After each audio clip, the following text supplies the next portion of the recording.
palavra do Senhor veio a Jonas, filho de Amitai, com esta ordem: vá depressa à grande cidade e pregue contra ela, porque a sua maldade subiu até a minha presença. Mas Jonas não se sentiu preparado para cumprir estas ordens e então fugiu da presença do Senhor.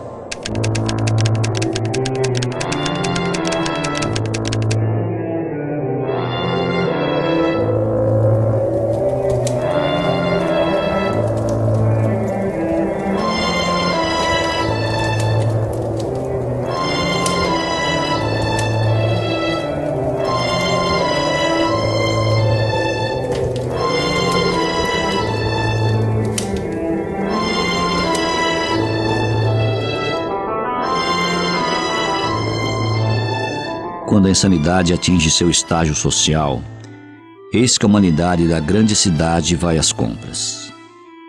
No impulso desenfreado e inesgotável pelo consumo, eis que todos parecem escravizados pelo desejo insaciável de possuir, cada vez mais, os bens materiais.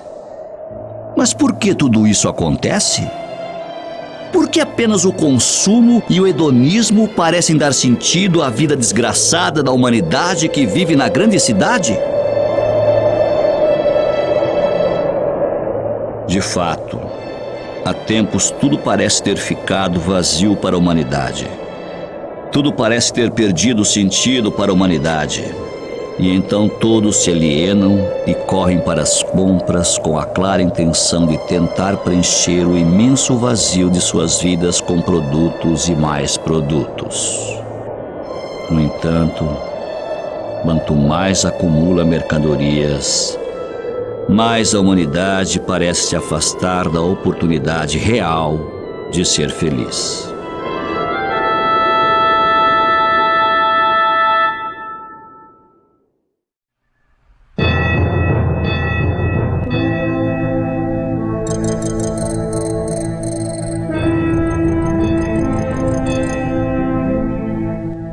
Quando a insanidade atinge seu estágio social, eis que a humanidade da grande cidade parece ter decretado que Deus não existe.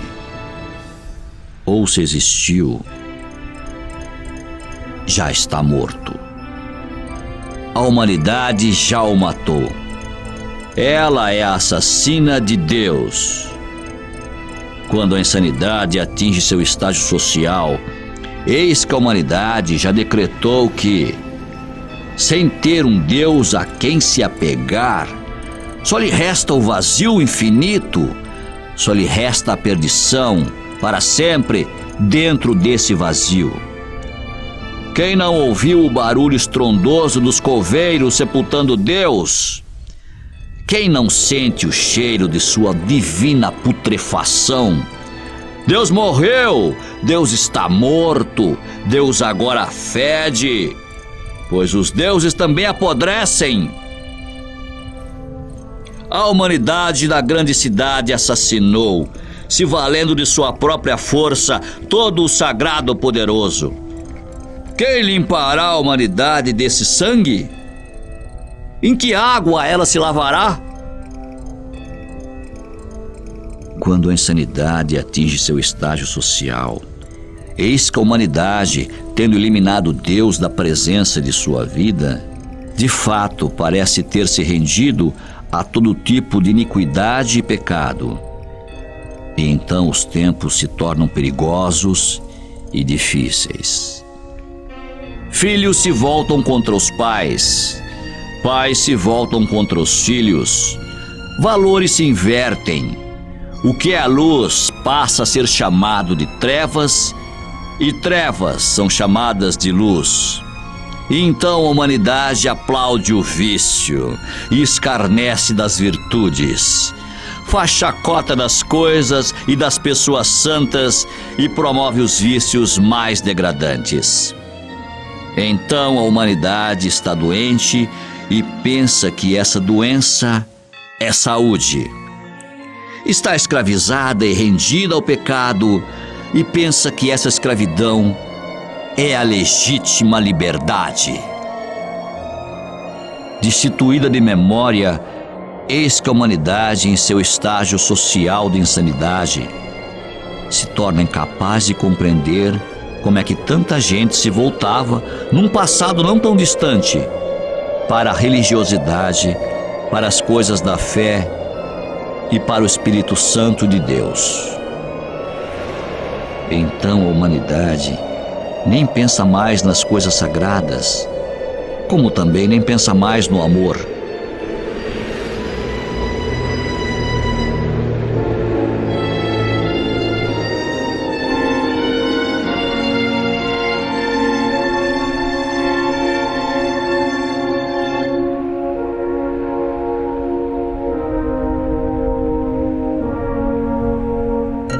A palavra do Senhor veio a Jonas, filho de Amitai, com esta ordem: vá depressa à grande cidade de Nínive e pregue contra ela, porque a sua maldade subiu até a minha presença. Mas Jonas fugiu da presença do Senhor, dirigindo-se para Tarsis. Desceu à cidade de Jope, onde encontrou um navio que se destinava àquele porto. Depois de pagar a passagem, embarcou para Tarsis, para fugir do Senhor. O Senhor, porém, fez soprar um forte vento sobre o mar e caiu uma tempestade tão violenta que o barco ameaçava arrebentar-se. Todos os marinheiros ficaram com medo e cada um clamava ao seu próprio Deus, e atiraram as cargas ao mar para tornar o navio mais leve. Enquanto isso, Jonas, que tinha descido ao porão e se deitara, dormia profundamente.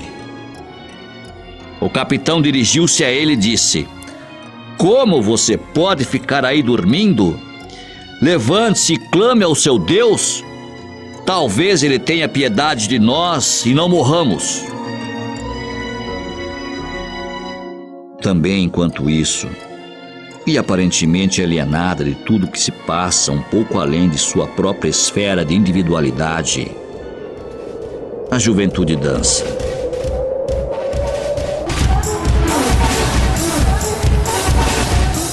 Quando a insanidade atinge seu estágio social, eis que a humanidade parece não mais saber o que é o amor, e nem mais se importa com a paternidade responsável, com a sobrevivência da família e do lar.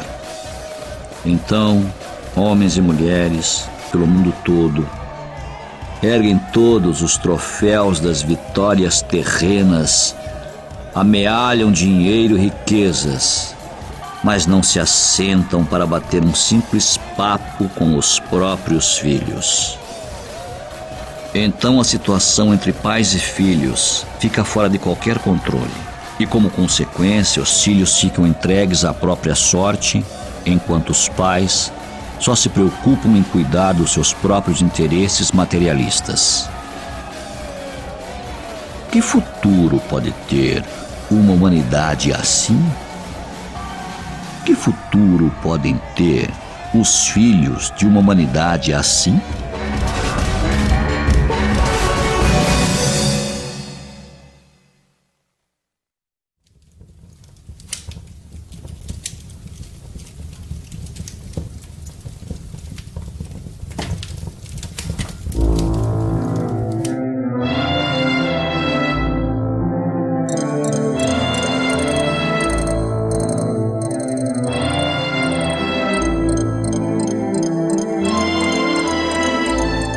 Quando a insanidade atinge seu estágio social, eis que a humanidade produz tanto lixo com a vida consumista que leva, que acaba por colocar em risco não apenas a sua própria sobrevivência, mas igualmente as da grande cidade e do planeta Terra.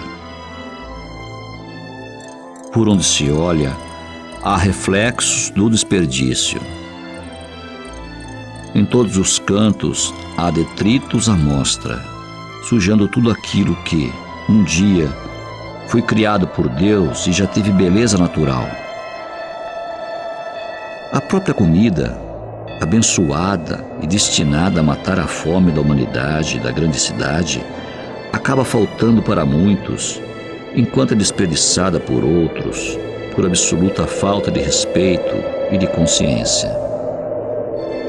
Então, e se não bastasse o desperdício absurdo e inaceitável de comida, quando a insanidade atinge seu estágio social, eis que a humanidade parece deixar muito claro que aqueles que nada têm também são tratados como lixo a ser posto fora.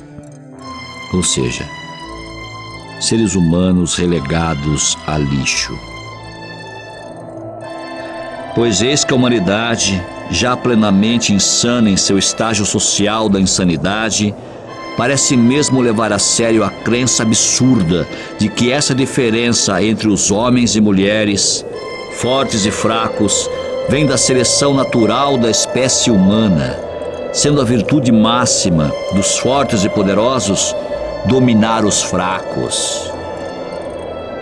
Enquanto isso, e sem se importar se os que estão lá fora são homens fortes ou fracos, ou mesmo se eles estão de barriga cheia ou vazia, a juventude dança.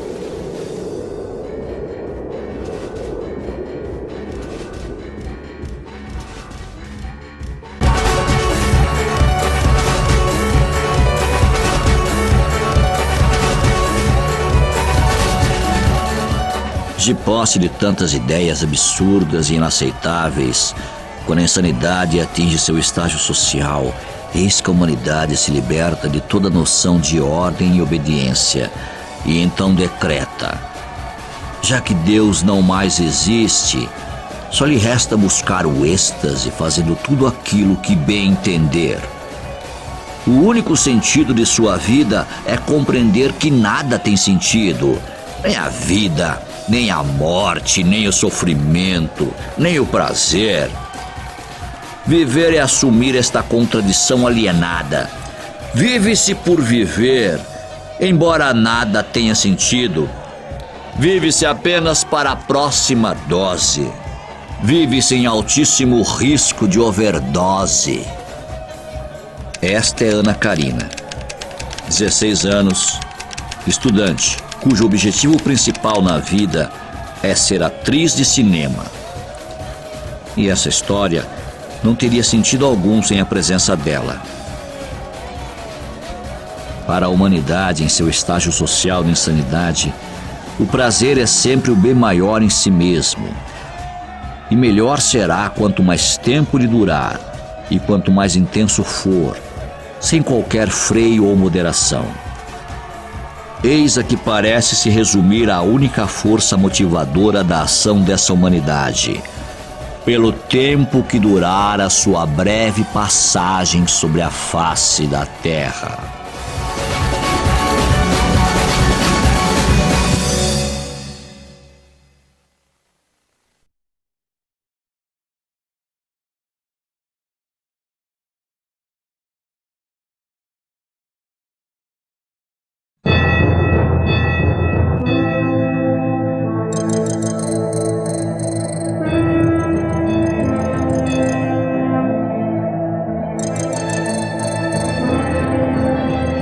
Jonas foi chamado pelo Senhor Deus para se tornar profeta para salvar a grande cidade. Mas ele não se sentiu capaz de cumprir a ordem e então fugiu. Fugiu e acabou passageiro de um navio à deriva em meio a uma tempestade violenta de alto mar. Então os marinheiros combinaram entre si: vamos lançar sortes para descobrir quem é o responsável por essa desgraça que se abateu sobre nós. Lançaram sortes e a sorte caiu sobre Jonas. Por isso lhe perguntaram: diga-nos, quem é o responsável por esta calamidade? Qual é a sua profissão? De onde você vem? Qual a sua terra? A que povo você pertence? Ele respondeu: eu sou hebreu, adorador do Senhor, o Deus dos céus, que fez o mar e a terra. Então os homens ficaram apavorados e perguntaram: o que foi que você fez? Pois sabiam que Jonas estava fugindo do Senhor, porque ele já lhes tinha dito: Visto que o mar estava cada vez mais agitado, eles lhe perguntaram: "O que devemos fazer com você para que o mar se acalme?"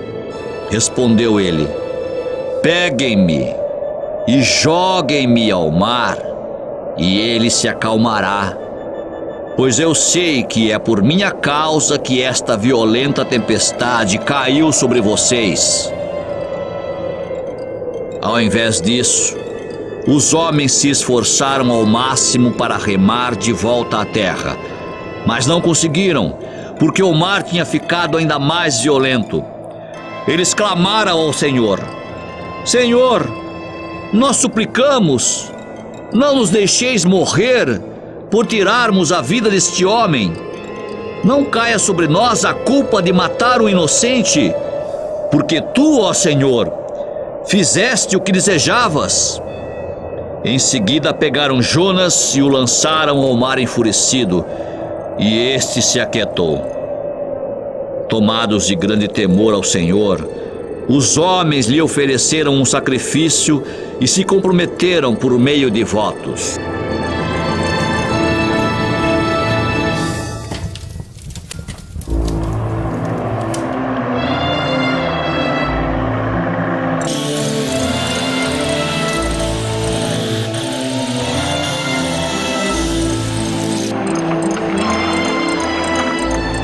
Quando a insanidade atinge seu estágio social, eis que o planeta Terra está doente, vitimado pela própria ação da humanidade que nele habita. E eis que a natureza está gemendo, enquanto aguarda em agonia o dia de sua libertação. Então os rios estão poluídos, as matas estão devastadas, os campos estão se transformando em desertos, as fontes e nascentes estão secando, a fauna e a flora estão sendo exterminadas, tudo em nome do progresso.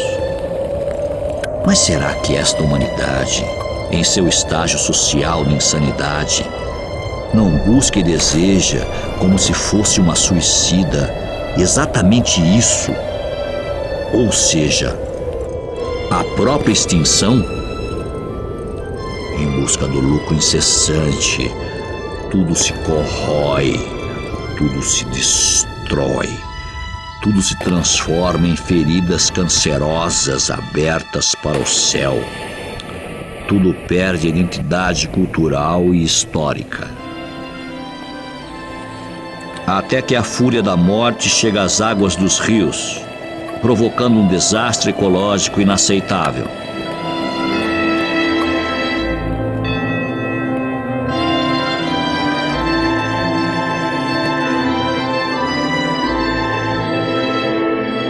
O Senhor Deus fez com que um grande peixe engolisse Jonas, e ele ficou dentro desse peixe por 3 dias e 3 noites. Mas se um desses peixes mortos tivesse engolido esse profeta bíblico, então ele também já estaria morto.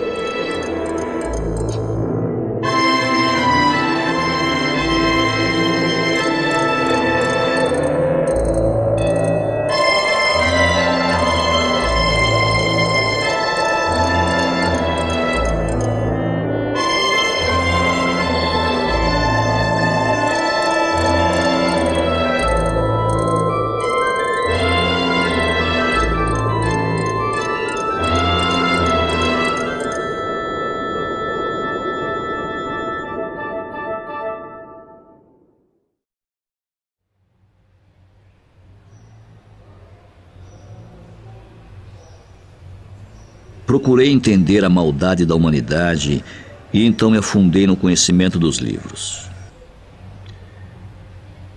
Tanta maldade humana realmente me fazia muito mal. Realmente me corroía conforme eu ia conhecendo as ideologias e teorias dos homens. Mas eu ficava ainda mais e mais confuso e atormentado quanto mais eu tentava entender e expressar o que sentia. Eu desejava escoar aquele sentimento doloroso, mas não o conseguia. E então eu logo pensei numa obra de criação.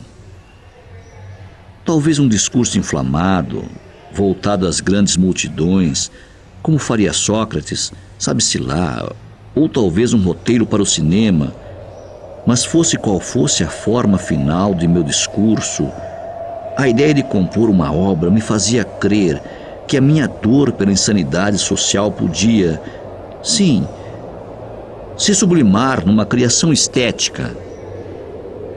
Entretanto, mesmo que eu escrevesse muito e bem, e que já tivesse escrito muitos artigos e ensaios nos tantos trabalhos acadêmicos de minha vida, ao tentar canalizar a minha energia para criar uma obra que se referisse à minha dor, eu logo me senti incapaz de marcar o branco impassível e imaculado do papel, sequer com uma primeira letra.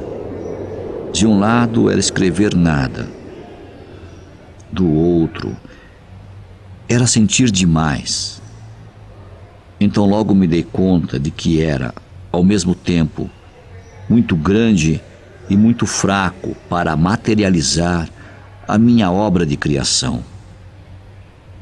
Era impossível ajustar a vontade de expressão à enxurrada de banalidades que evacuavam da mente assim que eu me decidi a organizar o caos das ideias que ali estavam.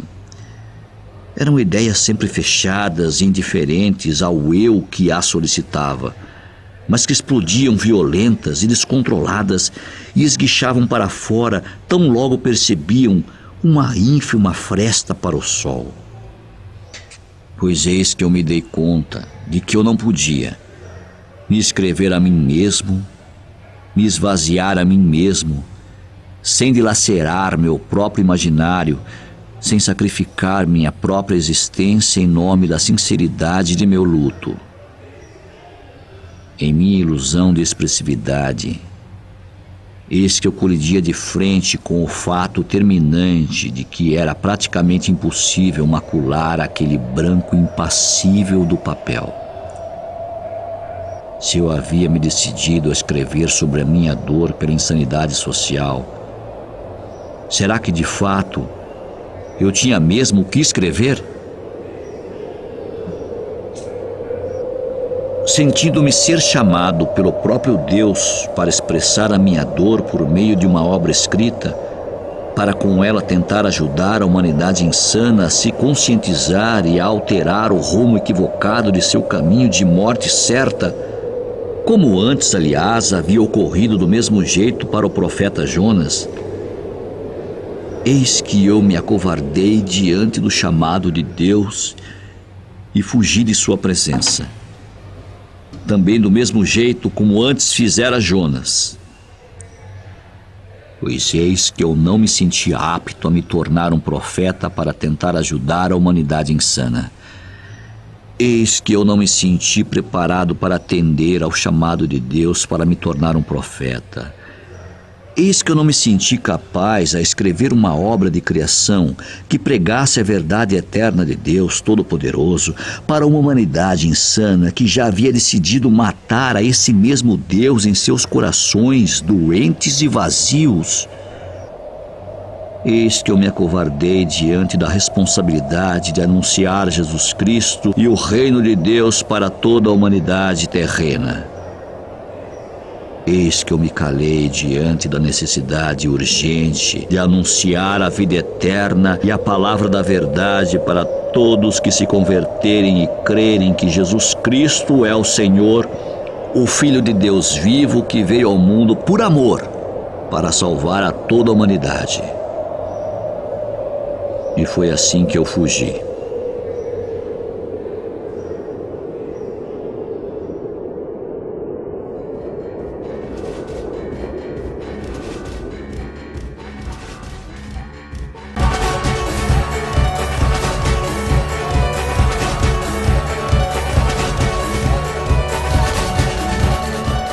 Mas se a humanidade, ao atingir seu estágio social de insanidade, de fato não tem mais se preocupado da maneira como deveria, com a existência de Deus e com a preservação de sua casa planetária, como esperar que os jovens se comportem em relação aos próprios corpos, já que o exemplo a eles passado é de uma humanidade suicida? Este é Diego Death, Idade Desconhecida. traficante de drogas, cujo objetivo principal é viciar jovens desavisados e imaturos e lucrar muito com isso.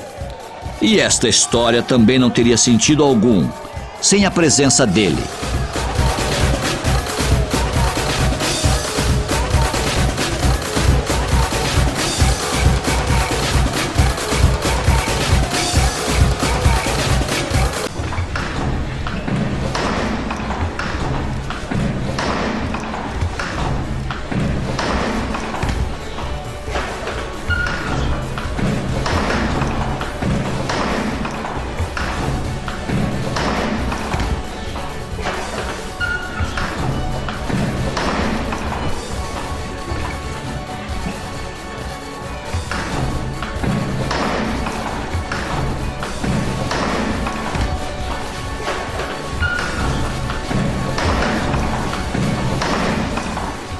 Quando a insanidade atinge seu estágio social, eis que a humanidade já se tornou totalmente escrava da curiosidade e da busca pela satisfação imediata de seus prazeres carnais e de seus desejos infinitos. E então milhões de pessoas em todo o mundo, de todas as classes sociais e todos os níveis econômicos, estão se tornando dependentes das drogas alucinógenas.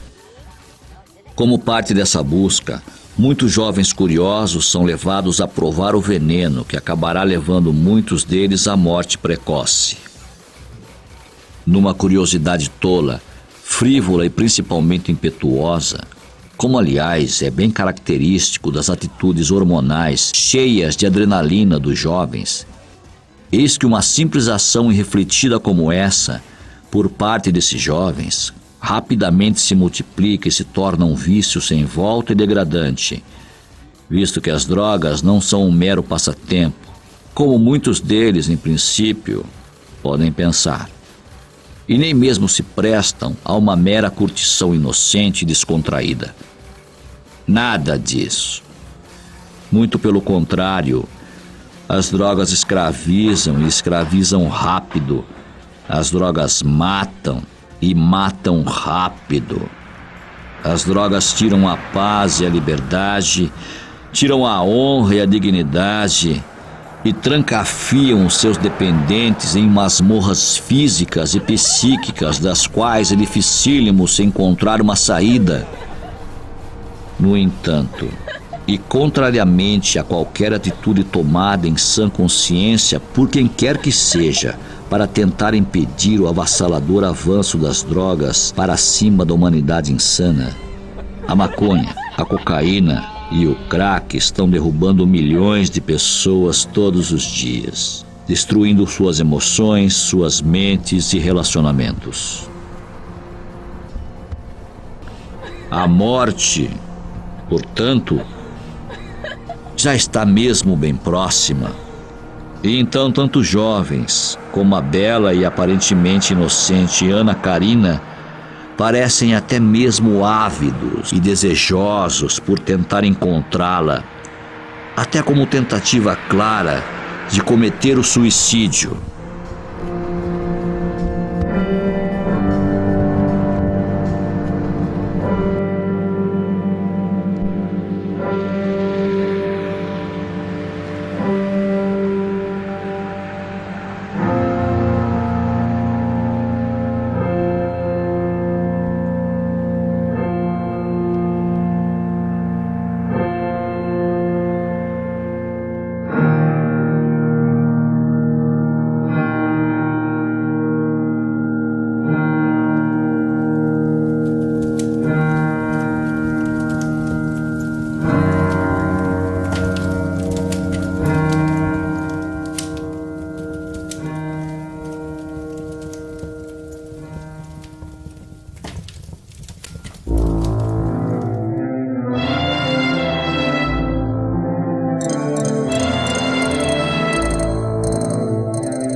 insanidade atinge seu estágio social, eis que a juventude perde, e cada vez mais cedo, a inocência da infância, sendo lançada diretamente para a luxúria adúltera, para a libertinagem adulta e para o uso das drogas.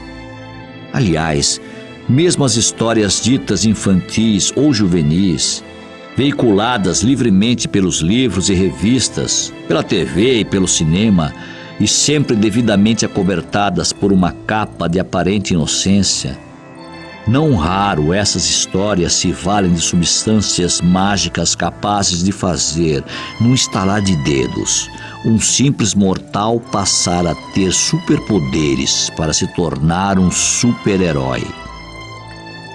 Lá estão a poção mágica, o pó que faz bonecos e crianças sonhar e viajar, a erva que faz ficar mais forte e supermusculoso. Todos eles usados para ardilosamente cultivar, nas mentes ainda férteis e inocentes das crianças e dos pré-adolescentes, o desejo de consumi-los, preparando-os para um futuro desejo pelo consumo das drogas. Não bastasse isso, quando essas crianças e pré-adolescentes crescem e se tornam a juventude da humanidade insana, eis que todas as obras de criação, agora destinadas a jovens, seguem endeusando o uso de drogas como algo desejável para suas vidas. Pois eis que sucessos da música pop são despejados para as mentes dos jovens, sempre atrelados ao sexo e ao consumo de drogas. Os grandes heróis dessa juventude em risco passam a ser cantores e músicos mortos por overdose e que acabam elevados ao Olimpo da idolatria massificante para serem venerados e cultuados como desejáveis modelos a serem seguidos por todos os jovens. Sucesso, moda, grife, marcas e tudo mais que é programado para ser consumido por uma massa burra e acéfala. Pois quando a insanidade atinge seu estágio social, já parece ter ficado claro que as drogas avançam tão rapidamente sobre a mente da humanidade insana, exatamente porque ela está com o coração vazio. E o que é ainda pior, sem perceber que esse vazio tem o exato formato de Deus e só pode ser preenchido por Ele.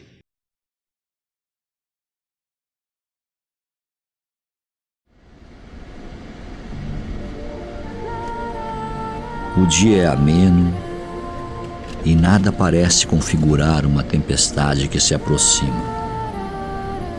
Mesmo nessa calma aparente, no entanto, há em cada coração uma ponta de sofrimento da qual eles desconhecem o motivo exato.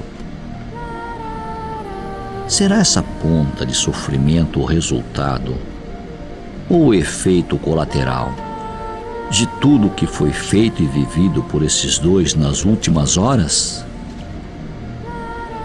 O certo é que, e venha de onde venha essa ponta de sofrimento, o certo é que uma incessante vontade de provocar a própria morte pelo suicídio parece mais tenra e apetitosa do que de costume, e ela irrompe do nada, sem motivo algum, como uma ideia neutra e destituída de significados exatos.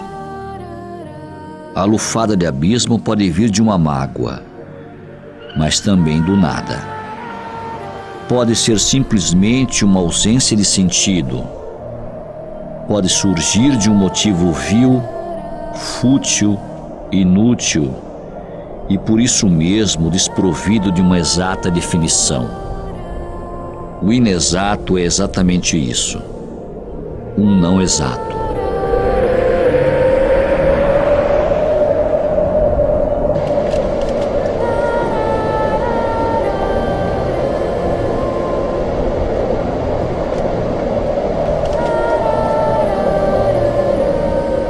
Espera! Perdi meu brinco. Devo ter esquecido lá no motel. Preciso pegar meu brinco, preciso pegar meu brinco. Que isso, garota? Essa merda é bijuteria barata. Mas ele é muito especial pra mim. Foi meu pai que me deu. Ele vai me matar se eu perder esse brinco. Aí ele vai descobrir tudo. Eu preciso desse brinco. Tenho que voltar lá pra buscar agora. Agora! Ele vai descobrir tudo. Ele vai descobrir onde eu fui. Preciso pegar ele agora. Ah, é? Tudo bem, sua fresca.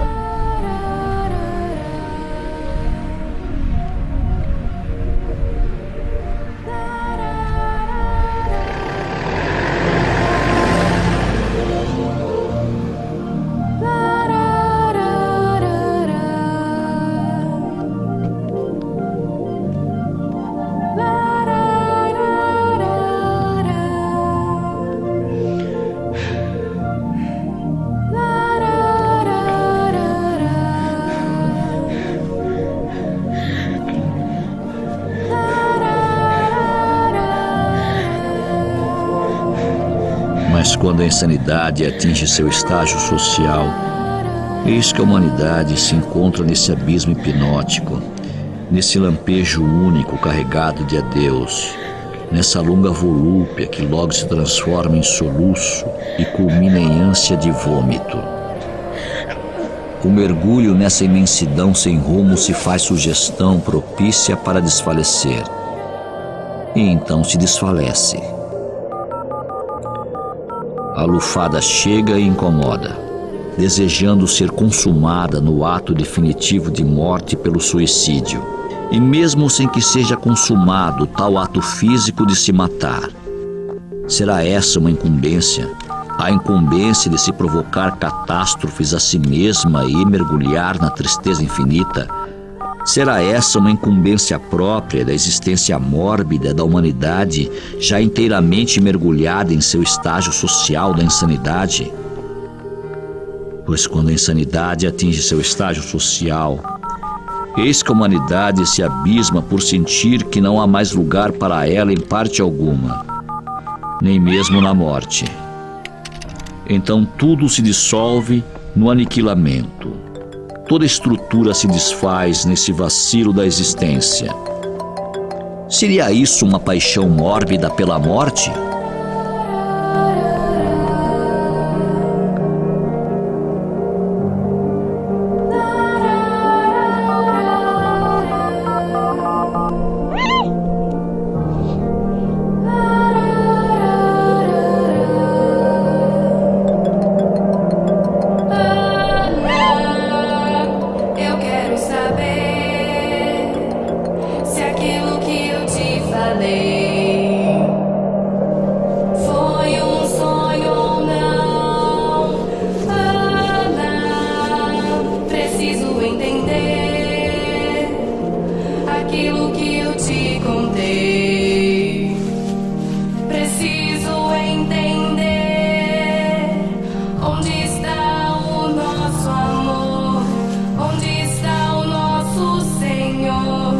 Onde foi que a gente errou pra ficar vazio assim?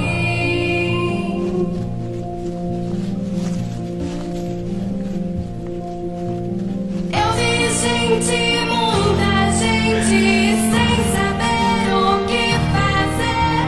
Tantos anseios, tantos desejos, sem poder satisfazer.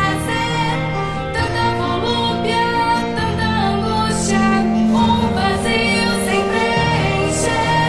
Me veio em cheio um desespero, uma vontade suave de morrer, de morrer.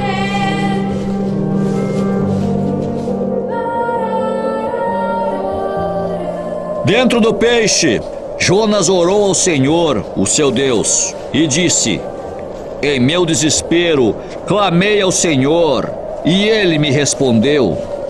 Do ventre da morte gritei por socorro, e ouviste o meu clamor.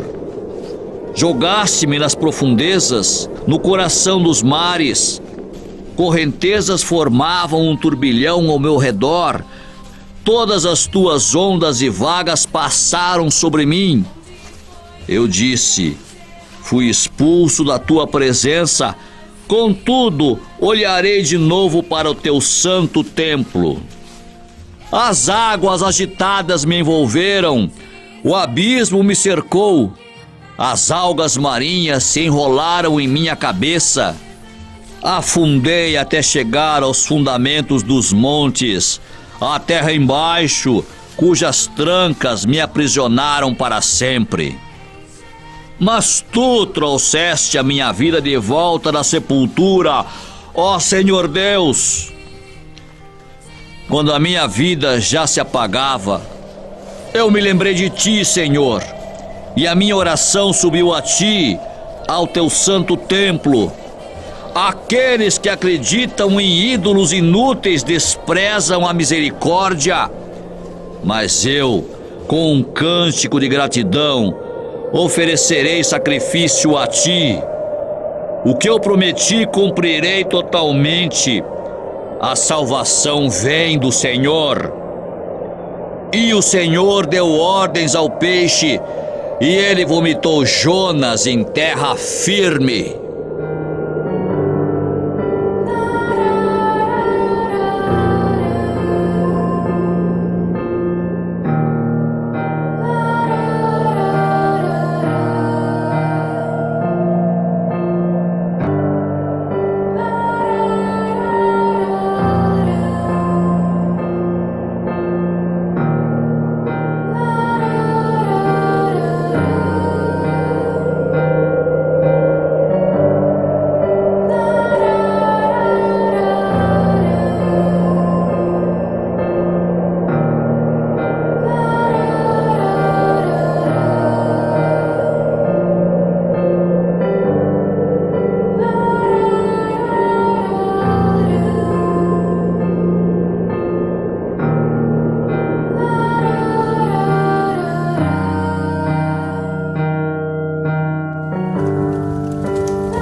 No dia em que Ana Karina chegou até mim, de maneira tão imprevista, eu logo me senti chamado por Deus para ajudá-la. Repetiu-se afinal aquele mesmo chamado conforme já havia me ocorrido antes, só que daquela vez, e estando eu diante de uma criaturinha tão indefesa, tão bela e tão frágil, daquela vez eu logo vi que não poderia mais fugir do chamado de Deus. De fato, sendo eu mesmo um membro da tal humanidade em seu estágio social de insanidade, ali eu senti a necessidade de redescobrir o que era amar, já que, como acontecia para a própria humanidade insana, eis que também me sentia incapaz de efetivar um ato tão simples e básico. Minhas emoções estavam fortemente trancadas e represadas por anos e anos de clausura, sofridas em abstinência plena e em completo silêncio. Mas foi então que este milagre veio até mim. Ana Karina. O que eu precisaria fazer Ana Karina compreender a partir daquele momento, e por mais difícil que aquilo pudesse parecer, era que as drogas sempre são um falso paliativo para se eliminar a falta de significado da vida, enquanto somente Jesus pode dar esse verdadeiro significado em sua plena abundância. Só Jesus pode libertar e abrigar contra o pesadelo das drogas, sim. Mas o que fazer quando a humanidade, em seu estágio social de insanidade, decide ignorar esta verdade e se manter alheia à única solução verdadeira para o problema do vício pelas drogas?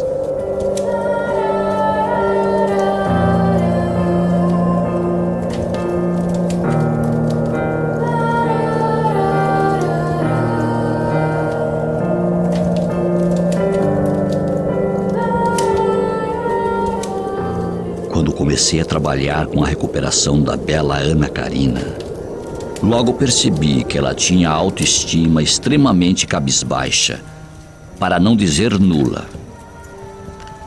Eu precisei então fazê-la perceber que ela era uma pessoa muito especial para Deus, que a vida dela não era um acidente de percurso e que ela não veio ao mundo por um mero acaso. Deus estava com Ana Karina e a sustentava todos os dias de sua vida.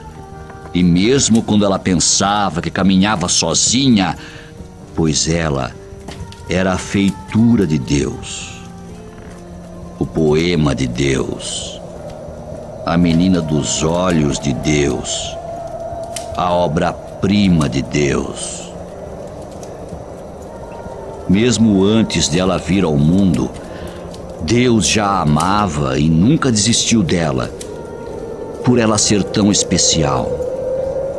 Mais que isso, Deus enviou o seu único filho ao mundo por amor a ela. Não poupou da morte esse seu único filho por amor a ela. E por isso mesmo, esse seu único filho, Jesus Cristo, morreu pendurado em uma cruz por amor a ela. Afinal de contas, e isso era o mais importante a se dizer naquele momento para a bela jovem Ana Karina. Não há latas de lixo no reino de Deus, pois para Ele não há vida irrecuperável que possa ser jogada no lixo. Não há casos perdidos para Deus e para o seu único filho, Jesus. Pois Jesus liberta os encarcerados, levanta os prostrados e restaura os caídos.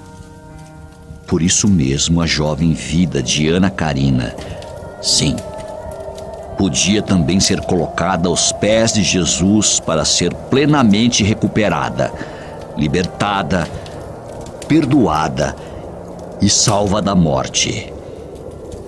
Pois quando Jesus chega às nossas vidas, a esperança como que renasce das cinzas.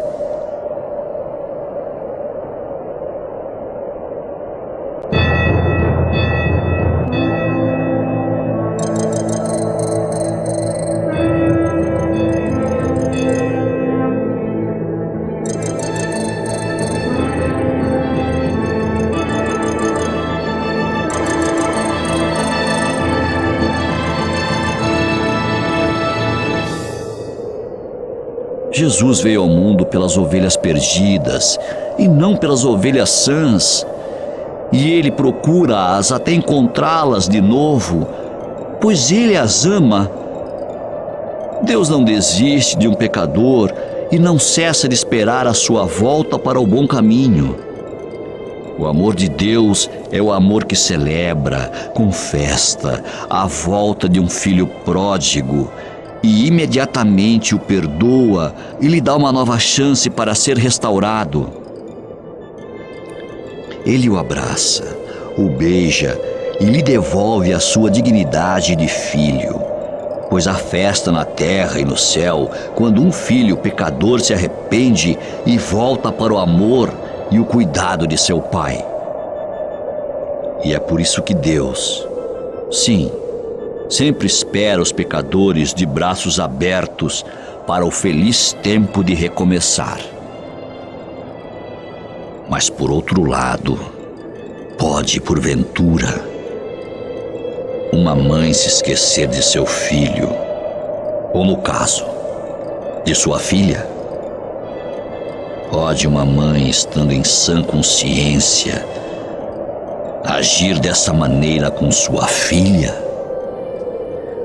Pois logo também foi possível saber, assim que eu passei a conhecer melhor a vida e o passado de Ana Karina, que ela sofria de uma dor cruel e avassaladora de abandono por parte de sua mãe. Então ela se via solta e avulsa no mundo para fazer o que bem entendesse e para buscar preencher o vazio que tinha no coração conforme ela desejasse. Então, sim, e com muita urgência, Ana Karina precisava saber que Jesus podia e devia, sim, se tornar o seu melhor amigo, como aquele que chega para lhe fazer companhia quando todos já foram embora. Um amigo verdadeiro, capaz de olhar olhos nos olhos, para lhe dar alento nas suas adversidades e também para corrigir os seus erros de rota. Pois Jesus é sempre assim para as nossas vidas, um amigo verdadeiro que nos ama o tempo todo e que, mesmo nos piores vendavais, fixa as suas raízes profundas no solo do amor verdadeiro de nossas vidas.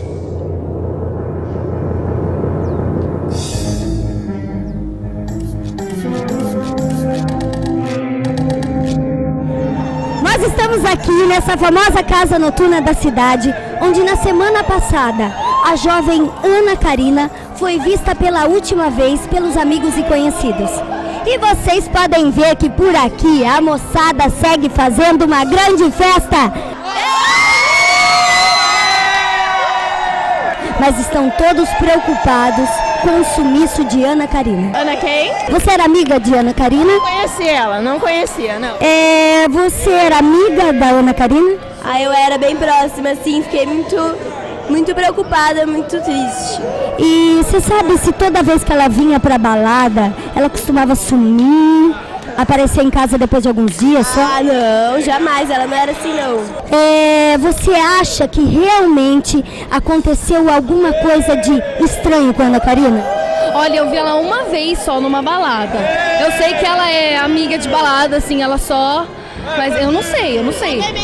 Ela tava namorando alguém, saindo com alguém, essa informação você tem ou não? Eu não sei. Eu sinceramente não sei. Eu sei que às vezes ela some nas baladas mesmo, eu não sei. Uma amiga agora atrás disse que ela não fazia isso. Você confirma que ela sumia às vezes? Ah, comigo sim. É que eu vi ela uma, duas vezes no máximo, assim. Qual é o nome dela mesmo? Ana Karina. Ana Karina. Não. Eu acho que ela não conhecia bem a Ana Karina. Eu não gosto muito dela, não. Eu vi ela passando aqui semana passada, mas ela sumiu. Ela é estranha. Eu acho que ela tá muito estranha. Você acha que ela tem problemas, assim, psicológicos? Pode ser, eu acho. Ela tava meio piradona no dia que eu vi ela, não sei. Por favor, por aqui, mais alguma pessoa pra ver se a gente consegue descobrir alguma coisa. E você conhecia a Ana Karina? Quem? Ana Karina. Quem? Ana Karina. Não? Não. Então ela também não conhecia. Seguimos sem informação aqui do local ao vivo.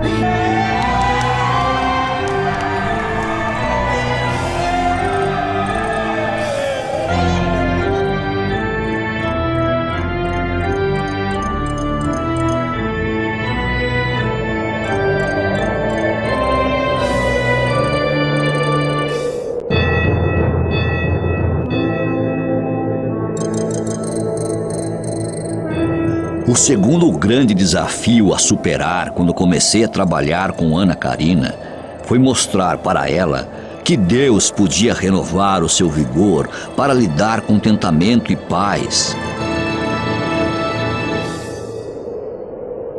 Mais que isso, Ana Karina também precisava saber que o contentamento sempre tem a ver com aquilo que se é, e não com aquilo que se tem ou se possui. Mas logo foi possível perceber exatamente o contrário para o caso de Ana Karina, pois ela parecia até ser incapaz de compreender essa verdade libertadora e eterna. Distante de Deus, quando a insanidade atinge seu estágio social, eis que a humanidade pensa que o dinheiro traz a felicidade e a segurança. Sim, e logo foi possível perceber que Ana Karina não pensava de uma forma diferente. No entanto, eu precisava fazê-la perceber que esse pensamento é um mito da humanidade insana, para não dizer que é um erro gravíssimo de foco, pois a felicidade não está no dinheiro, mas em Deus. Assim como a segurança também não está no dinheiro, mas em Cristo. O dinheiro não pode dar as coisas mais importantes da vida, pois se ele pode dar uma casa, não pode, porém, dar um lar harmonioso. Se ele pode dar remédios, não pode dar a saúde. Se ele pode dar tenazes, bajuladores e aproveitadores, não pode dar amigos verdadeiros. Se ele pode dar conforto material, não pode dar a vida eterna. O dinheiro permite ajuntar tesouros e riquezas na terra, mas nunca satisfaz a alma, e por esse motivo, nenhum coração pode fundar-se nele para juntar tesouros no céu. No entanto, eis que a humanidade insana parece preferir se manter no engano do que na verdade, nas trevas do que na luz. E então as taças do pecado seguem intoxicando a alma, os prazeres transitórios da vida seguem sendo usados para tentar preencher o vazio dos corações. O glamour do mundo segue oferecendo uma falsa moeda que se diz capaz de dar felicidade e segurança para as almas desesperadas que já declararam que Deus está morto. E eis que Ana Karina parece não compreender que é exatamente isso que a perturba tanto.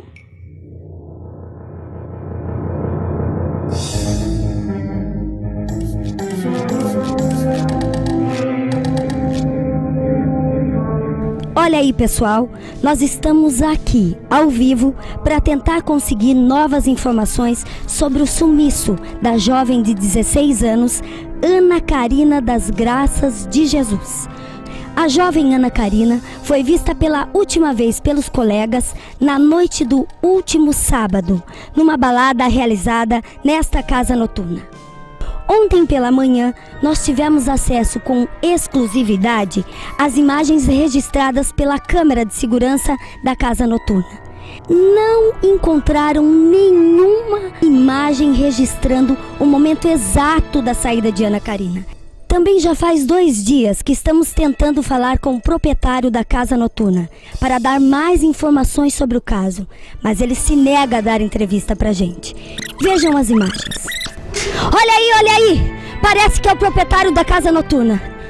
O senhor pode me dar uma entrevista? Eu gostaria de saber mais sobre o caso da Ana Karina. Por favor. O senhor não dá, por favor, uma entrevista rápida? Prometo que vou ser breve. O senhor não é o proprietário da casa noturna? Por favor, me dê uma entrevista, rapidinho. Eu queria só saber mais sobre o caso. O senhor pode me dar uma entrevista? Não posso, não. Mas por favor. Não.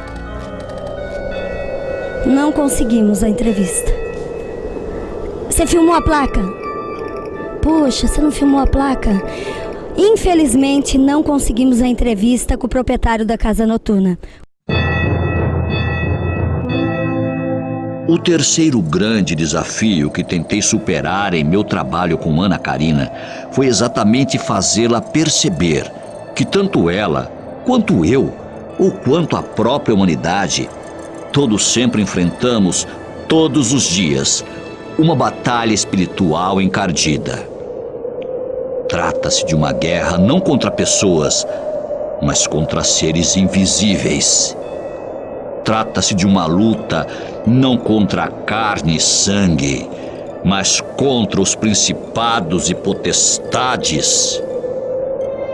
Os anjos caídos são seres malignos que espreitam a humanidade todos os dias para tentar derrubá-la e arruiná-la. Eles não dormem e nem tiram férias, vigiam e perseguem sem descanso a humanidade em busca de uma mínima fresta para se infiltrar e provocar as suas maldades.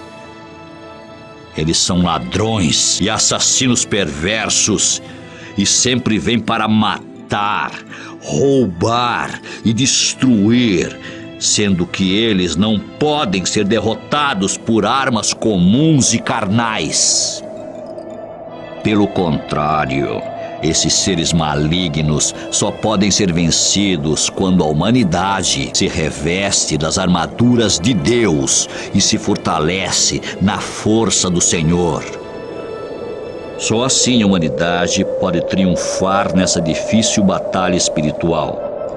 Da mesma maneira como Jesus triunfou na cruz sobre o diabo e suas hostes malignas, desbaratando todos os principados e potestades e expondo-os ao desprezo. No entanto, quando a insanidade atinge seu estágio social, eis que a humanidade, ao declarar que Deus já está morto, eis que ela está sedenta do Deus vivo, mas parece não se aperceber disso. Mas e quanto a Ana Karina? O que ela estaria aprendendo ou pensando a respeito de tudo isso?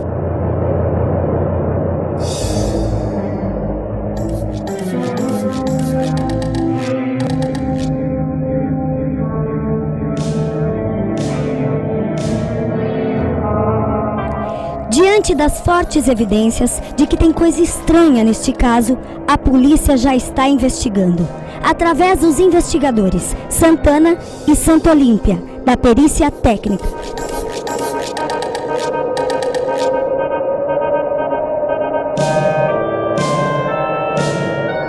De fato, o plano de Deus para a humanidade parece ser algo muito simples.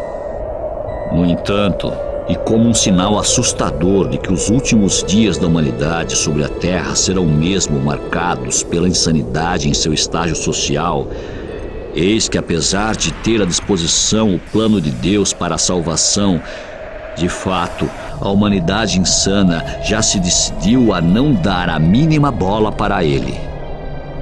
Pois quando a insanidade atinge seu estágio social, eis que a humanidade pós-moderna da grande cidade parece fundamentar a sua ideologia definitivamente sob o tripé materialista e ateu da pluralidade, da privatização e da secularização. Em outras palavras, na sua visão pluralista, o mundo é plural e jamais poderá ser unificado numa visão única e consensual, como de fato é proposto pelo plano de Deus. Na sua visão ética, a ética é privativa de cada um e jamais poderá ser unificada numa ética única e espiritual, como de fato também é proposto pelo plano de Deus. Na sua visão secularizada, por sua vez, vem o pior. De fato, Deus já foi negado pela humanidade insana e empurrado para a lateral da vida, para escanteio, já tendo sido assassinado por ela em seu coração vazio e cheio de trevas. Então, a humanidade da grande cidade pós-moderna não tolera mais verdades absolutas. Não tolera mais a existência de Deus, pois para ela, tanto a verdade quanto a ética, ou mesmo tudo, enfim, já se tornou relativo. Em um contexto desses, em que a humanidade insana já parece ter se tornado relativista de uma maneira terminal e irreversível, em um contexto desses, nada tem a ver com nada. Cada pessoa faz aquilo que deseja, o que acha certo, e ninguém tem o direito de palpitar ou intervir. Em um contexto desses, não existe mais verdade absoluta, pois tudo o que existe, incluindo-se aí a noção e o conceito de verdade, tudo ficou subjetivo. Por conta disso, cada pessoa carrega consigo mesma a sua própria verdade. Mas, sobre tudo isso, o que a palavra de Deus, escrita na Bíblia Sagrada, tem a dizer? Em verdade, a palavra de Deus escrita na Bíblia Sagrada fala de luz e trevas, de verdade e mentira, de céu e inferno, de certo e errado, de verdades absolutas, enfim, e não de relativismo. A forma do mundo relativista, por sua vez, é elástica e nela cabe qualquer coisa. Ou seja, o relativismo não cabe na palavra de Deus. No entanto, em um contexto desses, em que a humanidade insana já parece ter se tornado relativista de uma maneira terminal e irreversível, eis que a humanidade decide matar tudo aquilo que se coloca entre ela e seus desejos materiais e carnais mais profundos. Decide matar tudo aquilo que se refira a aceitar o reino de Deus na terra. Decide matar tudo aquilo que a faça ter consciência do tamanho imenso de sua própria iniquidade.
Pois eis que a humanidade, mergulhada até o pescoço em seu estágio social de insanidade, eis que a humanidade se tornou uma geração que supervaloriza as aparências. Uma humanidade que gasta bilhões por ano em cosméticos, com academias de ginástica e com o culto à beleza e ao próprio corpo. Não que a saúde e a beleza do corpo, de fato, não sejam importantes, pois ambas, certamente, têm sim a sua importância, mas quando elas se transformam em idolatria e objetos de culto, eis aí o estágio social da insanidade.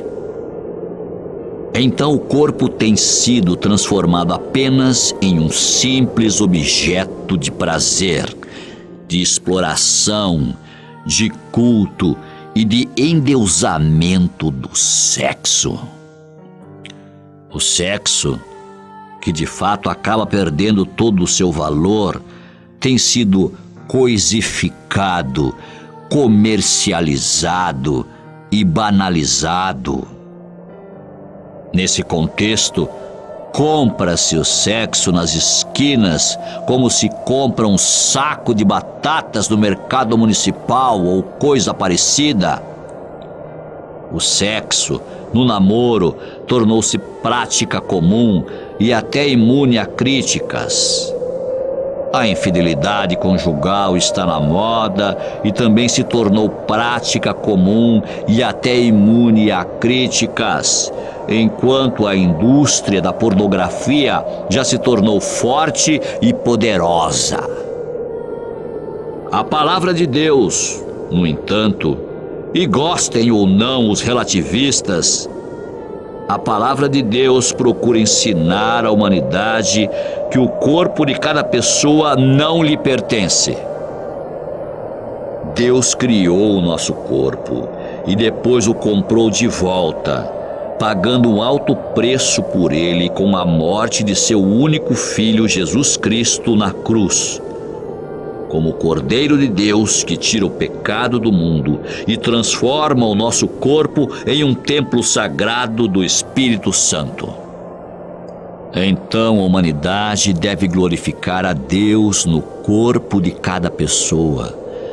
Corpo esse criado por Ele, não para a impureza, mas para a santificação. Até quando, pensando em tudo isso, a humanidade vai seguir com o seu erro de foco?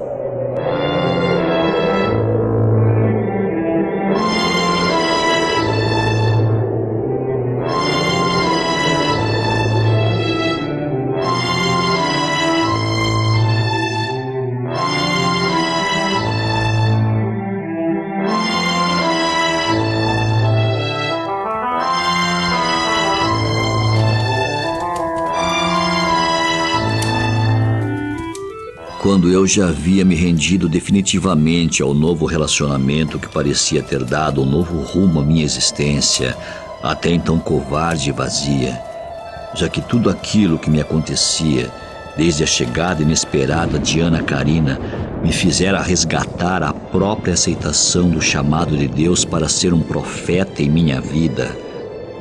Eis que Ana Karina, porém, e muito de repente, se afastou completamente das minhas expectativas.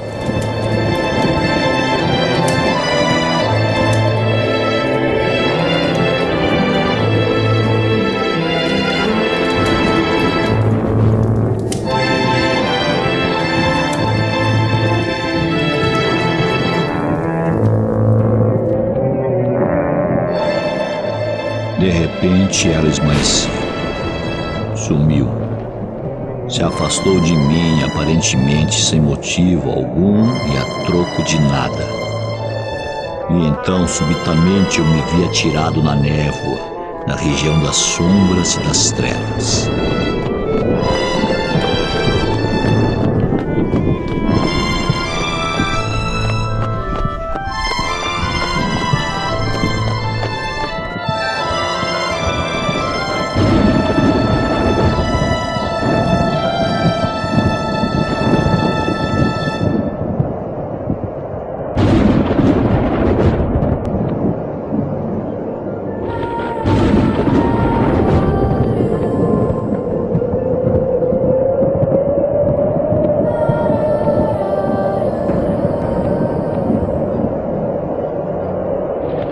A palavra do Senhor veio a Jonas pela segunda vez com esta ordem: vá à grande cidade e pregue contra ela a mensagem que lhe darei.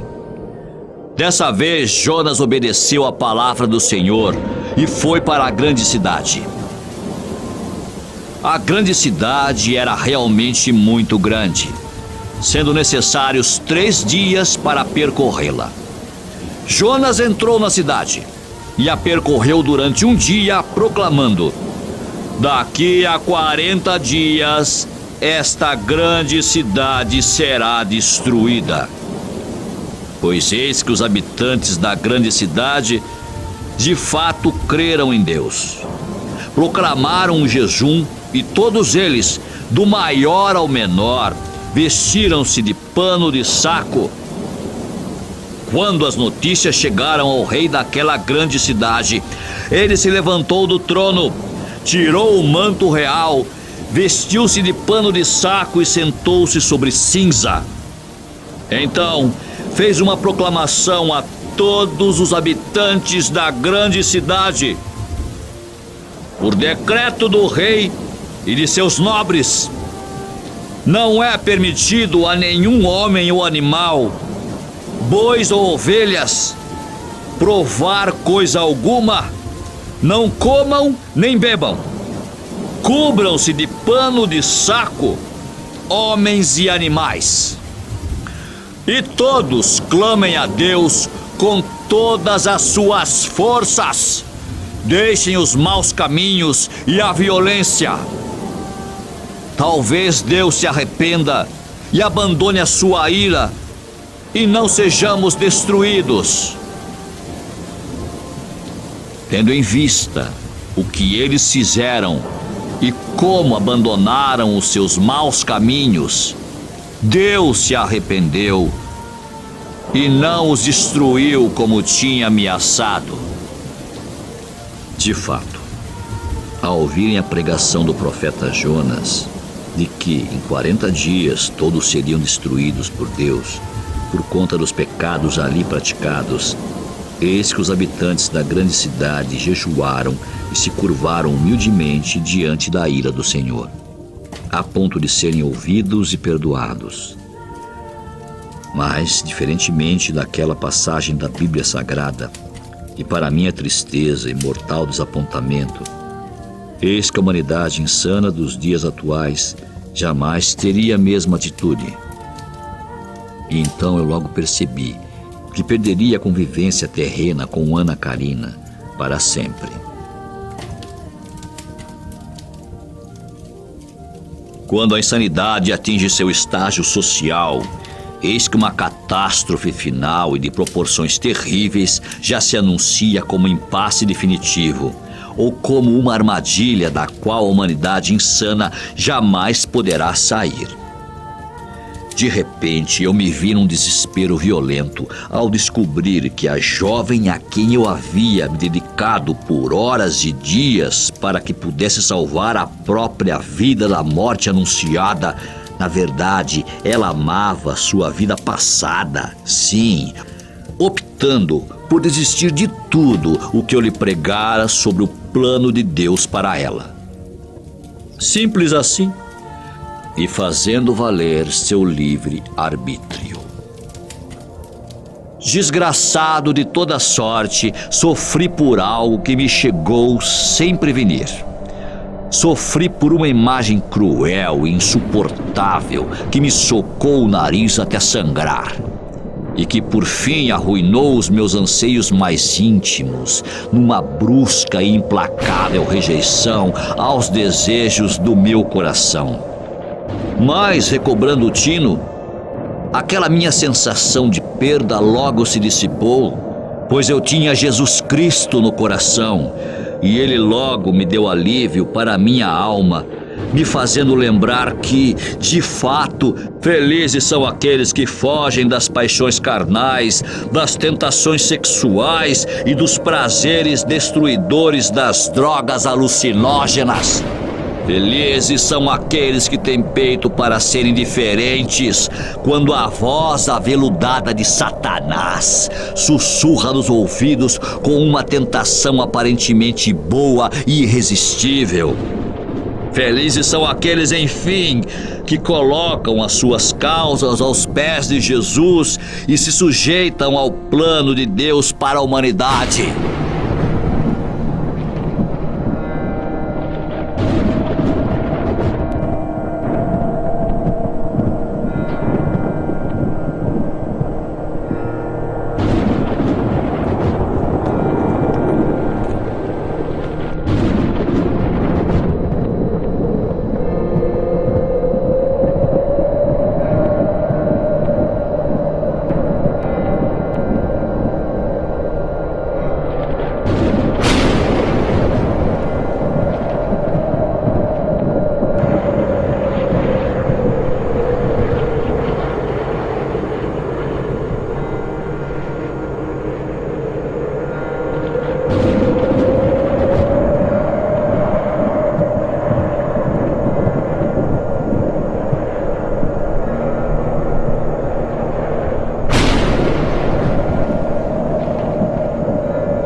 O dilúvio foi uma catástrofe de proporção universal.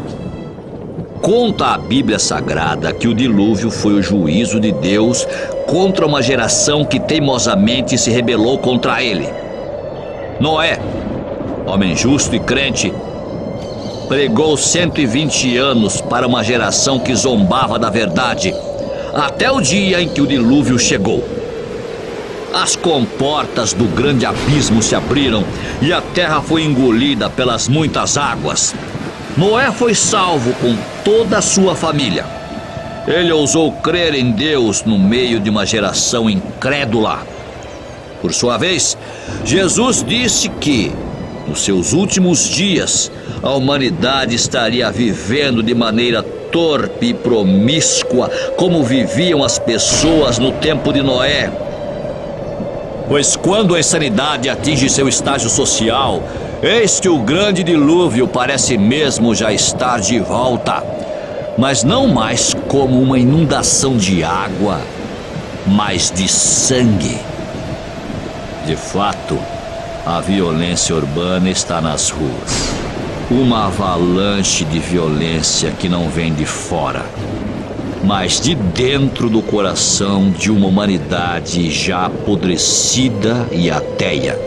E então eis que a grande cidade parece definitivamente submersa e encharcada num grande oceano de sangue. Novo dilúvio?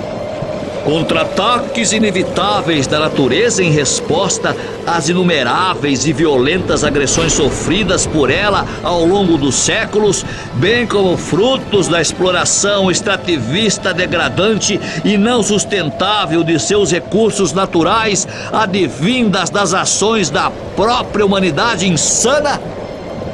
Ou simplesmente o óbvio: a natureza é implacável.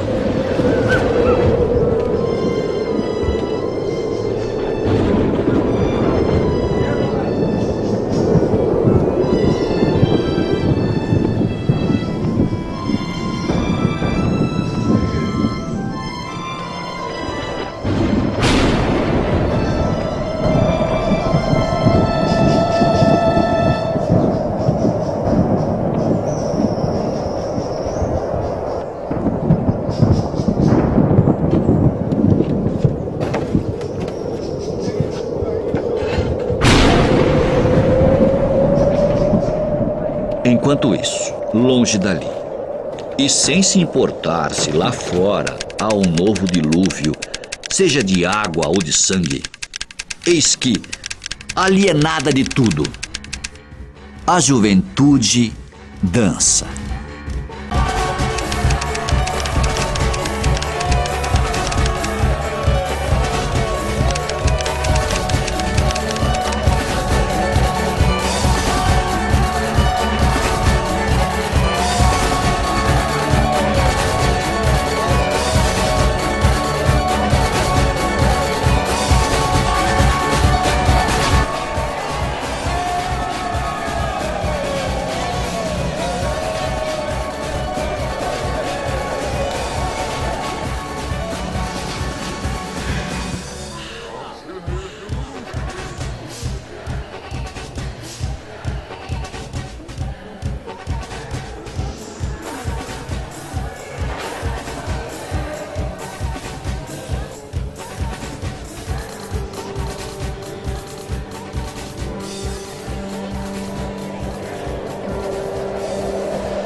Tendo em vista o que os habitantes da grande cidade fizeram e como eles abandonaram os seus maus caminhos, eis que Deus se arrependeu e não os destruiu como tinha ameaçado pela profecia de Jonas. Jonas, porém, ficou profundamente descontente com isso e se enfureceu contra Deus. Então Jonas orou ao Senhor dizendo: Senhor, não foi isso que eu disse quando ainda estava em casa? Foi por isso que me apressei em fugir para Tarsis. Eu sabia que tu és Deus misericordioso e compassivo, muito paciente e cheio de amor, e que prometes castigar, mas depois te arrependes. Agora, Senhor, tira a minha vida, eu imploro, porque para mim é melhor morrer do que viver.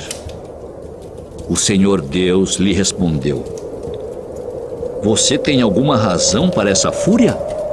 Então Jonas saiu e sentou-se num lugar a leste da cidade.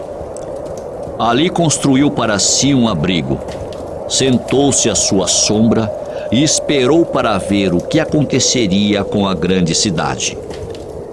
Então o Senhor Deus fez crescer uma planta sobre Jonas, para dar sombra à sua cabeça e livrá-lo do calor, o que deu grande alegria a Jonas. Mas na madrugada do dia seguinte, Deus mandou uma lagarta atacar a planta e ela secou-se. Ao nascer do sol, Deus trouxe um vento oriental muito quente, e o sol bateu na cabeça de Jonas ao ponto de ele quase desmaiar.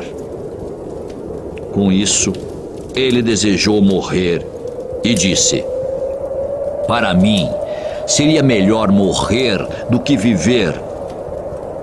Mas Deus disse a Jonas: Você tem alguma razão para estar tão furioso por causa da planta? Respondeu ele: Sim, tenho, e estou furioso ao ponto de querer morrer.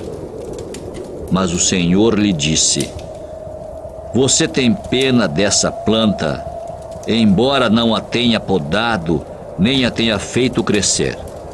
Ela nasceu numa noite e numa noite morreu. Contudo, a grande cidade tem mais de 120.000 pessoas que não sabem nem distinguir a mão direita da esquerda, além de muitos rebanhos. Não deveria eu ter pena dessa grande cidade?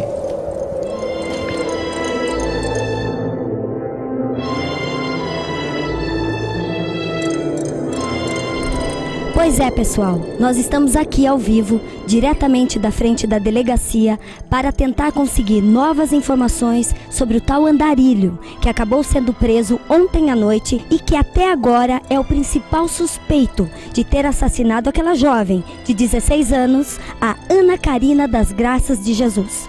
Só relembrando o caso, Ana Karina tinha sido vista pela última vez na casa noturna da cidade no sábado, dia 7 de março, quando ela desapareceu.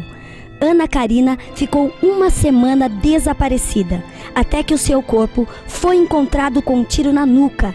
E até agora, ninguém sabe os motivos desse crime bárbaro.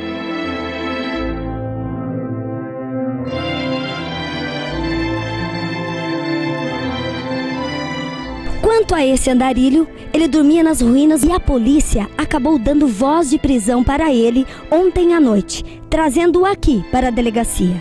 O Andarilho disse para o delegado que seu nome é Jonas. Isso mesmo, Jonas. Mas ele estava sem qualquer documento para confirmar seus dados. Ao ser perguntado se ele teria estado com a jovem Ana Karina, desde o início ele confirmou que a jovem Ana Karina esteve com ele nas ruínas durante toda a semana, mas que depois ela simplesmente teria saído dali, sem dizer para onde estaria indo. Esse Andarilho parece ter problemas mentais, pois ele afirma categoricamente que é um profeta de Deus e que passou a semana toda pregando a palavra de Deus para a jovem morta. De fato, a polícia confirma que o Andarilho realmente tinha uma Bíblia sagrada em seu poder. Mas daí, se afirmar que ele é mesmo um profeta de Deus, isso mais parece mesmo, segundo o psicólogo da delegacia, um caso típico e até comum de insanidade mental. A polícia confirma também que a arma de fogo usada no crime não estava em poder do andarilho no momento da prisão e que ela ainda não foi localizada em parte alguma.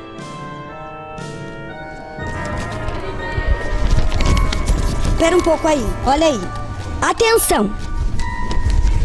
Eu acabo de receber a informação trazida de lá de dentro pelos nossos colegas do rádio que...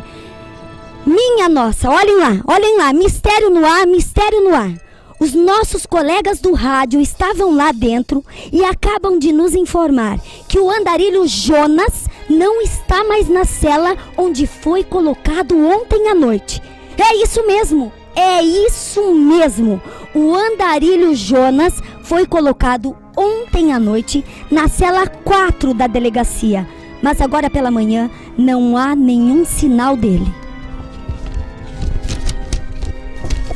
Também não há, segundo as primeiras informações que nos chegam lá de dentro, também não há qualquer vestígio de que a cela tenha sido arrombada. Tudo ali parece normal. Todas as trancas da cela estão fechadas, como de costume. Só que o preso desapareceu. Ele não está mais na cela. Os nossos colegas também dizem que a delegacia nesse momento se encontra em total polvorosa com o sumiço misterioso desse preso, o andarilho Jonas, e que o delegado acaba de dar ordens para que a imprensa seja mantida afastada para não dar mais qualquer informação sobre o que acabou acontecendo com este preso, até que eles possam investigar o que possa realmente ter acontecido de estranho. Mais informações aqui, mais informações. Mas mesmo assim, a gente confirma mais uma vez, e repito, com exclusividade, que agora pela manhã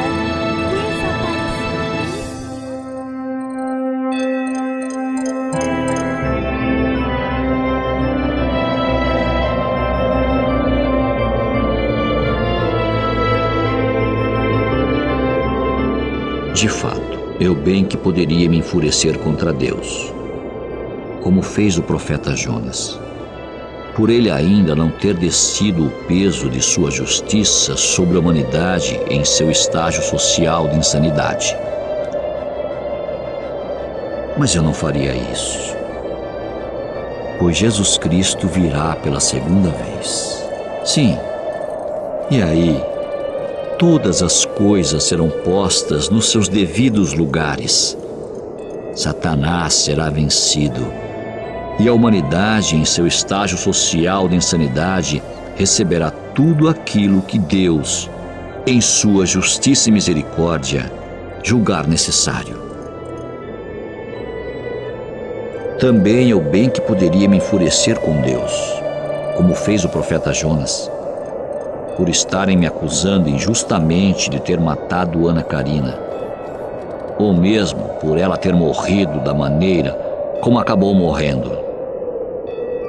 Mas de fato, eu tenho Jesus Cristo vivo no meu coração e não repetiria o erro cometido por Jonas, pois eu confio na verdade de Jesus Cristo e confio que a morte não é o fim da jornada para aqueles que, como eu, se converteram e caminham com Ele para a glória celeste.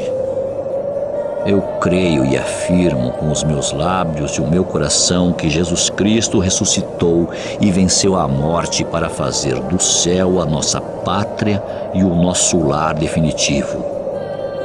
Enquanto nós caminhamos por essa terra material, somos ladeados por todo tipo de desventuras e iniquidades.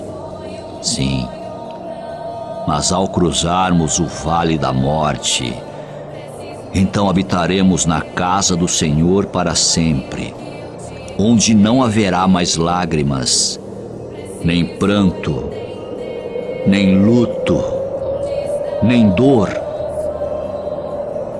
e onde a morte Afinal, não terá mais o poder de nos separar daqueles que amamos, já que terá sido definitivamente vencida pela água da vida.